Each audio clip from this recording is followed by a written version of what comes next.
मित्रांनो, भाजप आणि शिवसेना ह्या दोघांची पारंपरिक युती होती आणि सत्तेमध्ये भाजप असताना शिवसेनेसोबत तरीही मुंबई महानगरपालिकेवरती वर्चस्व हे शिवसेनेचं आतापर्यंत आहे.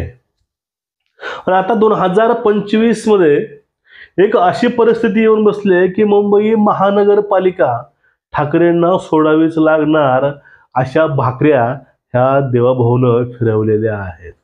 आपण या व्हिडिओमधून आपल्याला या विषयावरतीच माहिती घ्यायची आहे. नेमकं सध्याचं राजकीय वातावरण पाहता, राजकीय विश्लेषण पाहता नेमकं निष्कर्ष हे कोणते निघतात आणि जे काही चाली आहेत, डाव आहेत, जे काही चाणक्य नीती या ठिकाणी वापरले जाते, यातून एक गोष्ट कळते की देवाभाऊच्या चाणक्य नीतीला, डावाला महाराष्ट्रामध्ये नाही तर येणाऱ्या काळामध्ये देशामध्ये सुद्धा तोड नसणार आहे. मग मित्रांनो नमस्कार. एक घटना अशी घडली होती पाठीमागं की आतापर्यंत उद्धव ठाकरेंनीच तो GR मराठी भाषेचा हिंदी भाषेचा काढला होता, त्रिभाषा सूत्री काढला होता. मग तो आत्ताच नेमका पुढे का आणला? तो पुढे आणण्यापूर्वी ताजमध्ये राज ठाकरे आणि देवेंद्र फडणवीस हे दोघांनी मीटिंग का केली, हा प्रश्न जनरली लोकांना पडला असावा. पण याच्या माध्यमातून एक गोष्ट समजून घ्या की मुंबई महानगरपालिका आहे.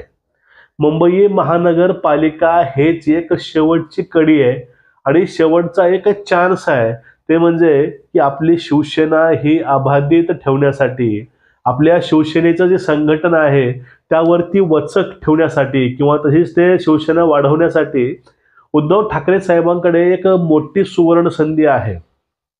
आणि हे सुवर्ण संधी हातातून जाऊ नये म्हणून उद्धव ठाकरे हे परिपूर्ण प्रयत्न करतील. पण 2019 मध्ये भाजपच्या नरेंद्र मोदी साहेबांच्या चेहऱ्यावरती हिंदुत्वावरती जी लढाई निवडणूक लढली आणि त्यानंतर 2019ला काही वेगळेच कारण सांगून फोन बंद ठेवून जे कोलांट्या वगैरे मारल्या गेल्या ते पूर्ण महाराष्ट्राला माहिती आहे. आणि त्या ठिकाणी गद्दारी कोण कुणासोबत केली हे महाराष्ट्राने पूर्ण बघितलेलं आहे.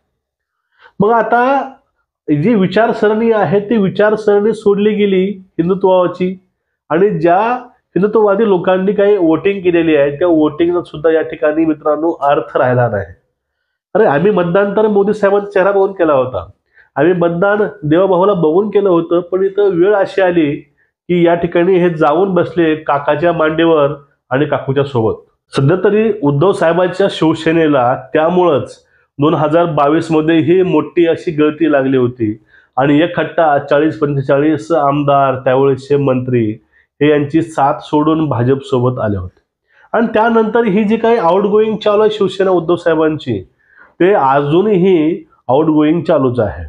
त्यामध्ये पर्यायी कारण काय आहेत, नेमकं त्यांचं जे नेतृत्व क्षमता आहे त्या सगळ्या गोष्टी जर पाहिल्या गेल्या तर एक मुख्यमंत्री पदासाठी आपल्या आदित्यचं करिअर सेट करण्यासाठी जे काय खटाटोप एक बाप म्हणून उद्धव साहेबांनी केली होती त्यामुळंच हे आता पूर्णपणे ह्या सगळ्या गोष्टीमध्ये फसत गेले.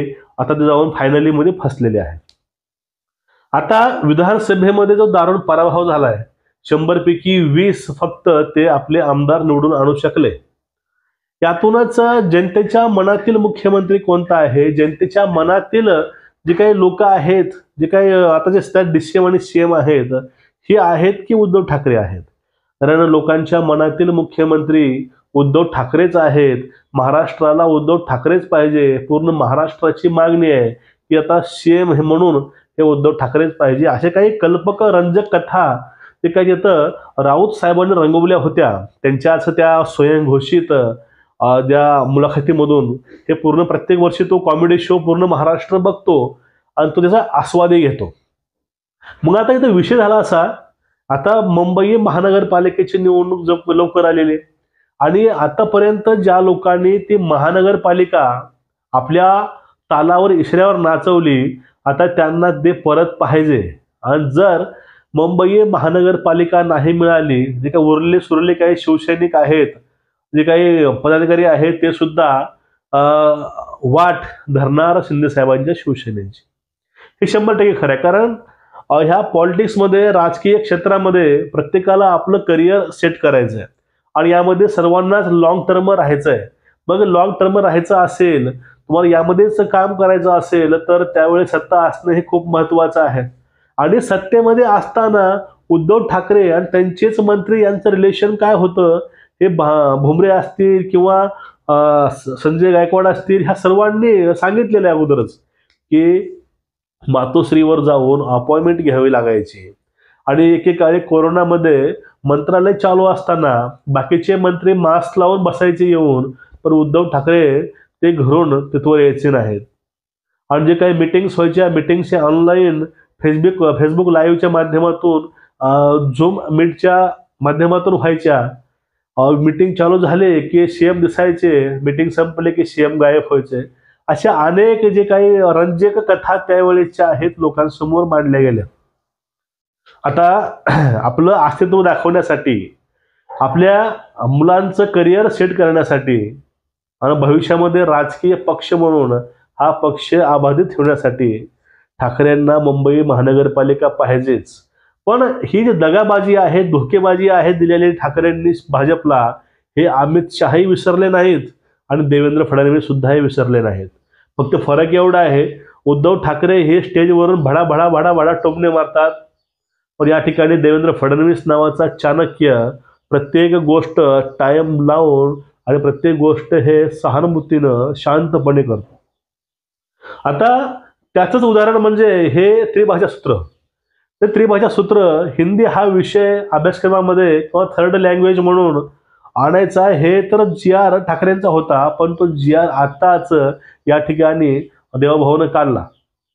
याच्या माध्यमातून उद्धव ठाकरे आणि राज ठाकरे हे भाऊ एकत्र यावेत असाच पूर्णपणे प्लॅन होता. तर तुम्ही समजून घ्या, कारण काँग्रेस सोबत शिवसेनेनं बीएमसी लढवली तर तिथं जास्त यश हे ह्या दोन्हीही युतीला येऊ शकतं. आणि जर राज ठाकरे आणि उद्धव ठाकरे दोघांची युती झाली तर डायरेक्टली काँग्रेस शिवसेनेसोबत हे बीएमसी मध्ये निवडणूक लढवू शकत नाही. कारण ते पहिले सांगितलेलं आहे, राज ठाकरे बोललेत तुम्ही काँग्रेस सोबत जायचं नाही, काँग्रेस हे बोलले की तुम्ही राज ठाकरे सोबत जाऊ नका. कारण वैचारिक जे मतभेद आहेत, राज ठाकरे यांची जी हिंदुत्ववादी विचारसरणी आहे हे आणि काँग्रेसची जी विचारसरणी आहे, हे दोन्ही भिन्न आहेत.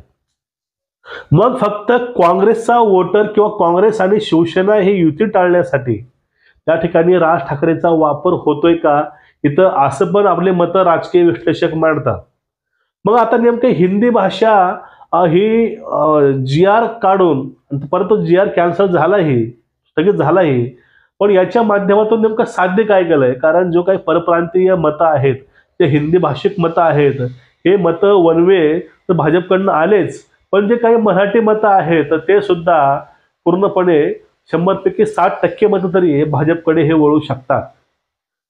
हे पूर्णपणे हे सगळे गणित लावून, लॉजिक लावून, सगळ्या गोष्टी करून ह्या सगळ्या गोष्टी केल्या आहेत. आणि ह्या बीएमसी नंतर जे काही प्रयत्न उद्धव ठाकरेंनी केला होता की भाजपला महाराष्ट्रामध्ये शिवसेनेनं आणलं, शिवसेनेने वाढवलं, म्हणून त्यांना शिवसेनेनं भाजपला एकटं पाडून 22ला सरकार पाडून ते राष्ट्रवादी सोबत काँग्रेससोबत जाऊन सत्तेमध्ये बसले, याचा राग तरी नक्कीच या लोकांना येणार. आणि टीका अमित शहाला अब्दाली, देवेंद्र फडणवीसांना टरबूज, असे काही काही टीका करून ढेकून तू तर राहशील किंवा मी तर राहील इथपर्यंत टोकाच्या टीका करून, पण याचा जे काही परिपाक आहे याचं उत्तर तर आहे, याचं उत्तर तर त्यांना द्यावंच लागणार आहे. आणि ते उत्तर येणाऱ्या काळामध्ये जर भाजप, शिंदे आणि अजितदादा ह्या तिघांनी मुंबईवर चढाई केली आणि बीएमसी आपल्या हाती काबीज केली. आता या ठिकाणी नॅरेटिव्ह काय आहे की मुंबईपासून महाराष्ट्राला तोडण्याची कामं चालू आहेत, हे हे. अहो आतापर्यंत यावरतीच ह्या निवडणुका लढल्या गेल्या, पण विकासाच्या कामावरती, मुंबईच्या विकासावरती कुणीही मुद्दे समोर घेऊन निवडणुका लढल्या नाहीत. हेच जर मुंबई बीएमसी मध्ये जर एक अनोखा बदल हवा असेल तर यावेळेस सगळ्या गोष्टी पलटून टाकणं सुद्धा गरजेचं आहे. ह्या गोष्टी मुंबईतील मतदारांना कळलेल्या आहेत. आणि आफ्टर बीएमसी नंतर शिवसेना राजकीय पटलावर दिसेल का नाही या येणारा काळ सांगेल. पण हे सगळं राजकारण पाहिलं गेलं तर एक गोष्ट या ठिकाणी जाणवते ते म्हणजे देवेंद्र फडणवीसांनी बरोबर डोक्याचा गेम करून त्यांनी बरोबर हे काही कूटनीती आहे ही केलेली आहे आणि याचं जे काय आहे जे सगळे भाकरी आहे ते भाकरी पूर्णपणे BMC नंतर हे आपोआप फिरतील आणि जो काही राजकीय पक्ष शिवसेना नावाचा आहे तो पूर्णपणे विलीन ते शिवसेना शिंदे गटामध्ये होणार आहे असे काही राजकीय विश्लेषक म्हणतात. आपल्याला नेमकं होईल काय येणाऱ्या काळामध्ये कळेलच. पण सध्या तरी एवढं राजकारण पाहून वाटतं की BMC कोणत्याही परिस्थितीमध्ये भाजप सोडणार नाही. तुमचं एकूणच या विषयावरती मत काय नक्कीच व्यक्त व्हा. व्हिडिओ शेअर करा. नमस्कार.